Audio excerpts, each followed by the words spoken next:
Hi friends, Mangalappally കിച്ചൻ്റെ പുതിയ ഒരു വീഡിയോയിലേക്ക് എല്ലാവർക്കും സ്വാഗതം. ഇന്ന് നമ്മളിവിടെ തയ്യാറാക്കാൻ പോകുന്നത് ഓണം സ്പെഷ്യൽ രസമാണ്. അപ്പോൾ രസം ഉണ്ടാക്കാനുള്ള ഇൻഗ്രീഡിയൻസ് ഇവിടെ റെഡിയാണ്. അപ്പോൾ നമുക്കിത് എങ്ങനെ ഉണ്ടാക്കാമെന്നൊന്ന് കണ്ടു നോക്കാം. അപ്പോൾ രസം ഉണ്ടാക്കാൻ 2 തക്കാളി, ഒരു ചെറുനാരങ്ങ വലിപ്പത്തിൽ പുളി, 1 ടീസ്പൂൺ മല്ലി, 1 ടീസ്പൂൺ ചെറിയ ജീരകം, 1 ടീസ്പൂൺ കുരുമുളക്, 1 ടീസ്പൂൺ മുളക് പൊടി, 1/2 ടീസ്പൂൺ മഞ്ഞൾപ്പൊടി, 1/4 ടീസ്പൂൺ ഉലുവപ്പൊടി, 2 ചെറിയ പീസ് കായം, കട്ടക്കായം, പിന്നെ ചെറിയ പീസ് ഇഞ്ചി, ഇത്രയും വെളുത്തുള്ളി, 4 ഉള്ളി, പിന്നെ മല്ലിയില, വേപ്പില, പിന്നെ താളിക്കാനുള്ള കടുക്, വറ്റൽമുളക്. നമ്മൾ നമുക്ക് തയ്യാറാക്കുന്നത് നോക്കാം. അപ്പോൾ ആദ്യം തന്നെ നമുക്ക് കുറച്ച് ഇതെല്ലാം ഒന്ന് ചതച്ചെടുക്കണം. അപ്പോൾ എടുത്ത് വെച്ച കുരുമുളകും, മല്ലി, ജീരകം, കായം, ചെറിയ പീസ് ഇഞ്ചി, വെളുത്തുള്ളി, ഉള്ളി, നമ്മുടെ വെളുത്തുള്ളി, ഇതെല്ലാം ഒന്ന് ചതച്ചെടുത്തിട്ട് വരാം. അപ്പോൾ ആദ്യം തന്നെ നമുക്ക് ഇതൊക്കെ ഒന്ന് കുക്ക് ചെയ്തെടുക്കണം. അപ്പോൾ ഈ കലത്തിലേക്ക് ഒരു കലം വെച്ചു. ഇതിലേക്ക് ഒരു തക്കാളി ഇങ്ങനെ കട്ട് ചെയ്തിട്ടുണ്ട്. ഒരു തക്കാളി ഇതുപോലെ മിക്സിയിൽ ഒരു കറക്ക് ഇറക്കിയെടുത്തു. പിന്നെ നമ്മൾ നേരത്തെ ചതച്ച് വെച്ചത് കുറച്ച് ഇതുപോലെ മാറ്റി വെച്ച് ബാക്കിയുള്ളത് നമുക്ക് ഇതിലേക്ക് ആഡ് ചെയ്ത് കൊടുക്കാം. പിന്നെ എടുത്തു വെച്ച 1 ടീസ്പൂൺ മുളക് പൊടി, 1/2 ടീസ്പൂൺ മഞ്ഞൾപ്പൊടി, 1/4 ടീസ്പൂൺ ഉലുവ,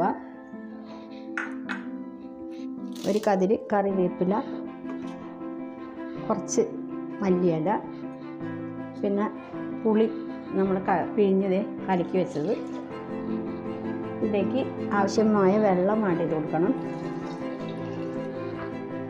ഇച്ചിരി നന്നായിട്ട് വെള്ളം ഒഴിക്കണം. നമുക്കിത് അരിച്ച് എടുക്കാനുള്ളതാണ്. 2 ഗ്ലാസ് ഇച്ചിരി അധികം വെള്ളം ഞാൻ ആഡ് ചെയ്യുന്നുണ്ട്. എന്നാലും നല്ല ടേസ്റ്റ് ആയിരിക്കും രസത്തിന്. തിളച്ച് വെന്ത് വരണം. ഇപ്പം ആവശ്യത്തിന് ഉപ്പ് ആഡ് ചെയ്ത് കൊടുക്കാം. ഇപ്പം മിക്സ് ചെയ്ത് നമുക്ക് അടച്ച് വെച്ച് നന്നായി ഒന്ന് കുക്ക് ചെയ്തെടുക്കാം. അപ്പോൾ അതാ 7 മിനിറ്റായി. നമുക്കിതൊന്ന് തുറക്കാം. അപ്പോൾ നമ്മുടെ തക്കാളി നല്ല ഇപ്പം തന്നെ നല്ല രസത്തിൻ്റെ മണമായി.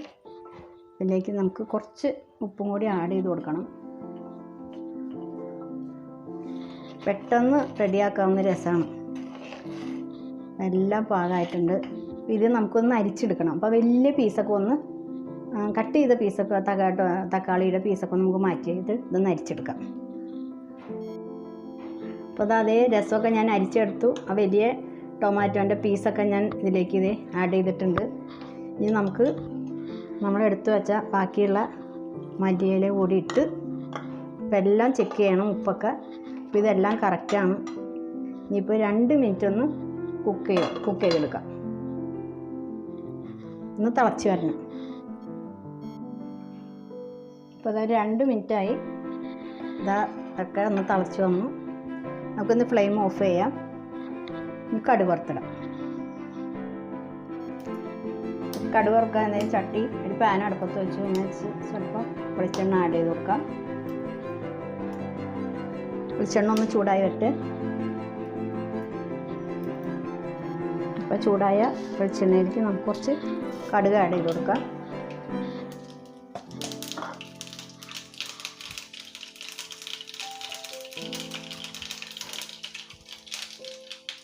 അപ്പം നമ്മൾ നേരത്തെ എടുത്ത് വെച്ച ആ ചതച്ചത് മല്ലി എല്ലാം കൂടി ചതച്ചത്, പിന്നെ 2 വറ്റൽമുളക്,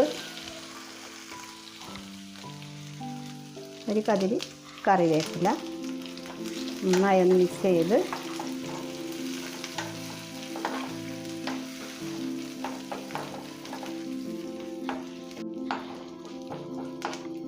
അപ്പോൾ അതേ ഫ്ലെയിം ഓഫാക്കി നന്നായി മൂത്ത് വന്നിട്ടുണ്ട്. നമുക്കൊന്ന് രസത്തിലേക്ക് ആഡ് ചെയ്ത് കൊടുക്കാം.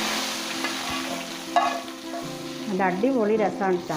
15 മിനിറ്റ് വേണ്ട നമുക്ക് ഈ രസം ഒന്ന് റെഡിയാക്കാം. ഇനി ഒരു 5 മിനിറ്റ് ഒന്ന് മൂടി വയ്ക്കണം. അപ്പോൾ അതിൻ്റെ ഫ്ലേവറൊക്കെ നന്നായി. നമ്മുടെ രസം ഇവിടെ റെഡിയായി. 15 മിനിറ്റ് കൊണ്ട് തയ്യാറാക്കാവുന്ന രസമാണ്. അപ്പോൾ എല്ലാവരും സദ്യക്ക് ഈ രസം ഒന്ന് ട്രൈ ചെയ്ത് നോക്കണം. അപ്പോൾ എല്ലാവർക്കും ഇഷ്ടപ്പെടും. ഇതൊന്ന് നിങ്ങൾ ഇഷ്ടപ്പെട്ടെങ്കിൽ ഞങ്ങളുടെ ചാനലൊന്ന് നിങ്ങൾ സബ്സ്ക്രൈബ് ചെയ്യണം, ലൈക്ക് ചെയ്യണം, ഷെയർ ചെയ്യണം. Thank you.